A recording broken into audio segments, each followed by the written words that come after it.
Well, our guest this month is Senator Katie Sieben. Senator Katie Sieben is the Assistant Majority Leader of the Minnesota Senate. She represents District 54, which includes Hastings, Cottage Grove, Newport, St. Paul Park, South St. Paul, Denmark Township, Nininger, and Gray Cloud Island. Senator Sieben is married with 3 children and is a graduate of Colorado College. She has a master's in public administration from the John F. Kennedy School at Harvard University and is a policy fellow at the Hubert H. Humphrey Institute of Public Affairs at the University of Minnesota.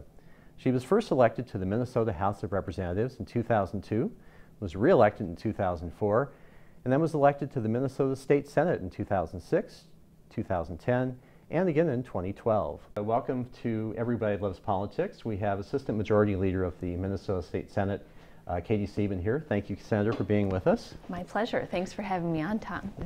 And I realized that you just last month came through a very long legislative session. Mm-hmm. Tell us a little bit about the highlights. Well, the legislative session was it was different this year in that the previous 2 years, if you and viewers remember, there was Democratic control of the House, the Senate, and the governor's office. And so this session, following the 2014 November election, the House switched from DFL to Republican control. So that was the biggest difference going into it. I think that we got off to a strong start in terms of seeing that the budget forecast came back very strong. Minnesota's economy is continuing to grow, and the result of more people working, for example, is leading to larger receipts coming into the state. Mm-hmm. And so that put us in the position of having a surplus of nearly $2 billion. So you'd think that our job would get easier because of that, because there's a big surplus. Right. And it turned out in the end that it wasn't necessarily easier than it has been in years past. And we can talk more about how the budget got divided up. But I think overall it was a fairly productive session with a lot of good things done and some missed opportunities. Okay. So $2 billion, 2 parties in control of each house of the legislature. What were some of the things that the Democrats that you represent, what were you looking to do versus what the Republicans were looking to do? I think the largest difference were 2 things: education, mm-hmm. spending, education funding, and taxes. The Republicans in the House proposed to give almost the entirety of the surplus back to Minnesotans. The Democrats took a more measured approach and put a good chunk of it into the state's rainy day fund to protect the state from ups and downs that we know will happen in the future. And then we invested a large amount of money into education. So that resulted, those were the 2 main spending differences, because if you give tax breaks, for example, that is counted almost as spending, right. Because it depletes that $2 billion reserve, or that $2 billion surplus, I should say. So those were the 2 major differences. And then other areas of spending were pretty different too, and not to gloss over them. Health and Human Services, which is a very large portion of the budget, the Republicans had a $1 billion cut to that to make up for those tax cuts, and the Democrats had a very modest increase. And in the end, what happened with Health and Human Services is we settled on a number that was pretty close to the Senate's number, which is resulting, one of the highlights is there's a significant increase for the first time in a while in nursing home funding, which is a good thing for a lot of people around here. So, Senator, you made a lot of progress in this session, and lo and behold, it didn't exactly turn out to be a smooth ending. You went into a special session with some vetoes from the governor. What happened there, and why did he call the special session, and why were there vetoes? So they're at the very end of negotiations, and these were negotiations that were behind closed doors between the Senate Majority Leader, the Governor, and the House Speaker. the Speaker of the House and the Majority Leader essentially cut a deal and announced to the governor and to the public that they had reached a deal, and they believed that that would end the session in a timely manner. It was just a few days before our constitutional deadline to adjourn. Right. The problem with that was that the governor hadn't agreed to those budget numbers, in particular for education. So education is the largest portion of the state general fund budget, and the governor felt strongly that that number that we had agreed to, that the Senate and the House agreed to, was too low, which led to the veto of the education bill. And this is for the pre-K? This was well, for or? This includes pre-K, it includes early childhood, up through grade 12. So it's basically the vast majority. It is funding, basic formula funding to our school districts. Okay. So the amount that was agreed to was $400 million. After the conclusion of the special session last week, the final number that was agreed to was $525 million. So you can see that's an additional $125 million was really a pretty significant jump or bump.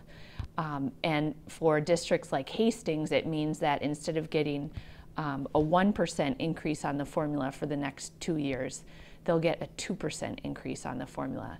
And that's really important for districts like Hastings, especially where their population is declining slightly in terms of students. So I was really pleased that the governor was insistent on higher funding for education. Great, great.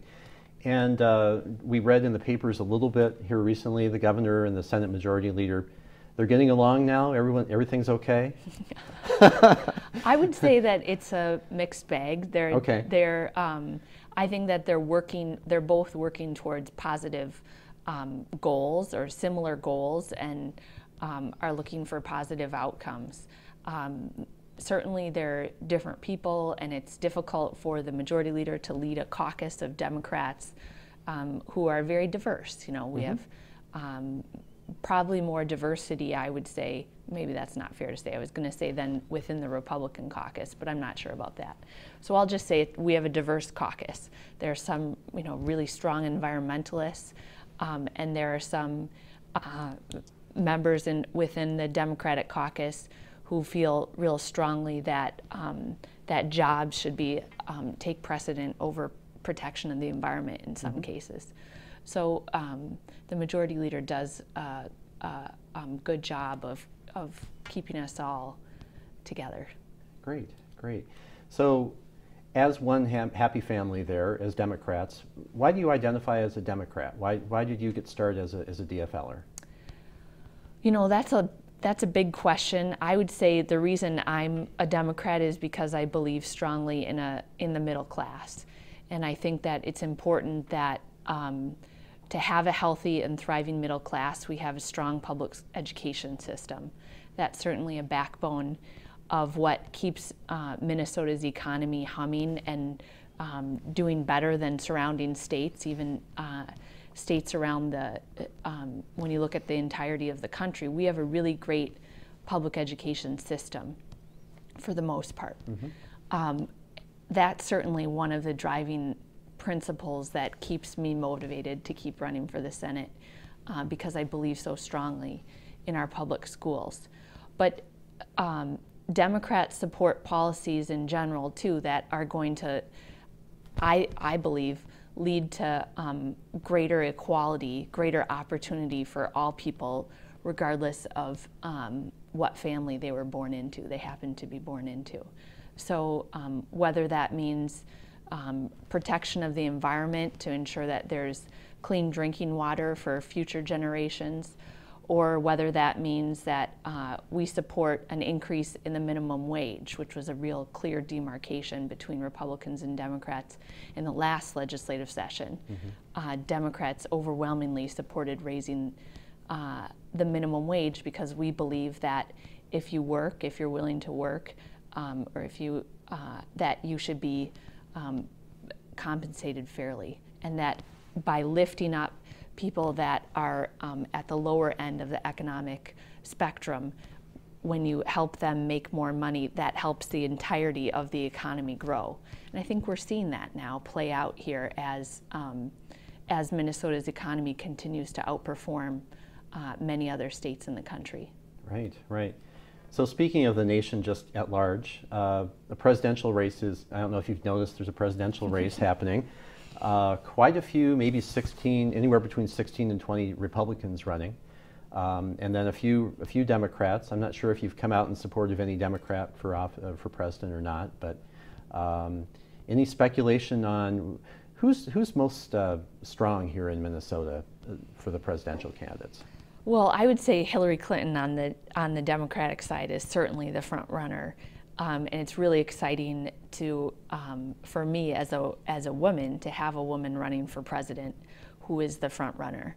I notice, not every day, but quite often, that it's important to have people of all different backgrounds serving in the legislature. And I think that holds true for the top leaders in our country. We need more women in corporate boardrooms, on corporate boards. We need more women in Congress, in the U.S. Senate, and we need a woman to be president. So if you can't tell, I'm pretty excited about Hillary Clinton running for president. I think she has a remarkable record of achievement and success in her lifetime, and will do a good job for the country. As far as the Republican side goes, there are so many candidates in right now. I'm a little hesitant to try to quarterback who I think will come out of that pack. Is there a lesser of 16 evils that you could, if there was one that you would, that you could stomach at some point? I don't know. Mr. Bush or I like how Jeb Bush has been willing to be real honest about the challenges of immigration reform, and his willingness to talk about it and kind of go against the grain with the rest of the country. But I just don't know enough about him in terms of saying that I'd be comfortable with him as a president at this point.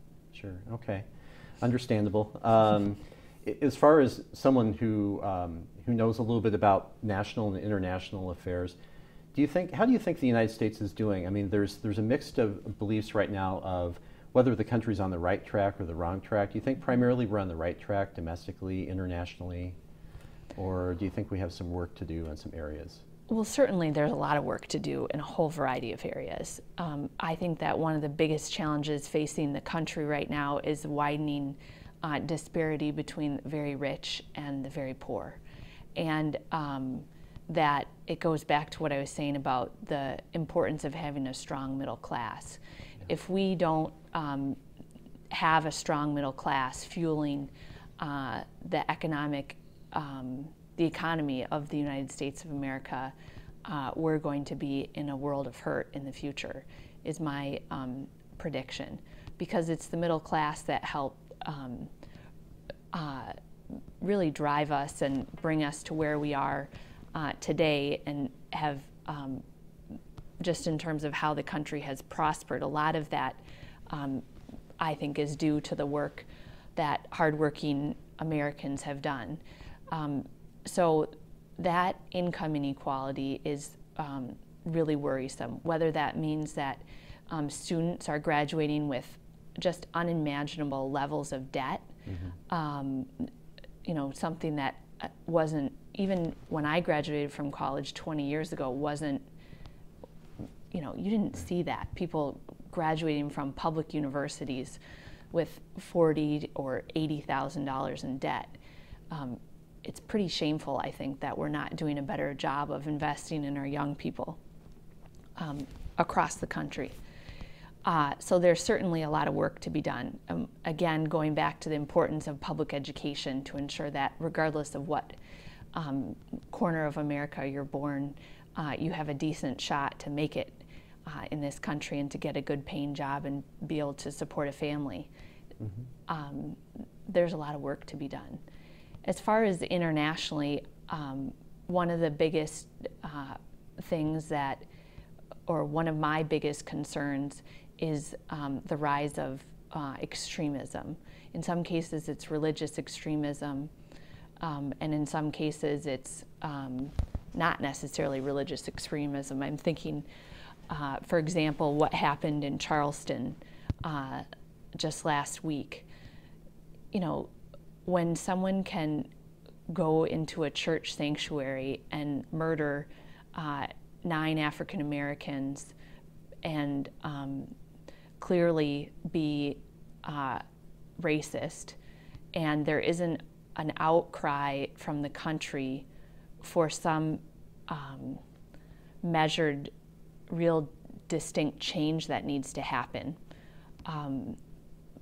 that worries me. Mm-hmm. I attended a church service in Minneapolis at an AME church this past Sunday or yesterday, and was really moved by the pleas and the concern that we come together as a country now across faith backgrounds to try to really address some of this extremism that is taking hold in different parts of the country. Right, right. It's sad to see that things like this continue to occur. I know the president was on television saying that, you know, he's getting tired of making these statements for all these tragedies that keep happening over and over again. I know he's expressed some interest in possibly some sort of gun control or some sort of, like you said, common sense legislation that might come across that would change some things where basically crazy people like this gentleman can't get a gun. Mm-hmm. If you go into a store and you have a criminal record, you're not going to be able to get a gun. Things like that. It's amazing that we still have to worry about these things. Mm-hmm. So no predictions on who's going to be president next time. It sounds like possibly Hillary Clinton. Hillary will pull it off and will win, but that's maybe I'm optimistic too. I'm hopeful, I should say. So you're up for re-election in 2016. I am. I assume you're going to run again. That's the plan as of right now. Okay, great. Yeah. You know, 2 years after that is 2018. The governor is not going to be running again. It doesn't sound like. Any thought to that, Senator, that you might take a look at that? No. I don't have any plans to run for governor, no. Okay. I like being a state senator. I like working for our communities here, and I'm pretty satisfied and happy with where I'm at. Great. Okay, so no scoop today. No scoop, no. Okay, great. Well, Senator, thanks for being on the show, and we pleasure. appreciate it very much. And if anyone would like to get a hold of you, you're on the web. I am. Or they can call my office, which is 651-297-8060, or my home phone is 651-458-3194. Great. Well, thanks again. Thank you.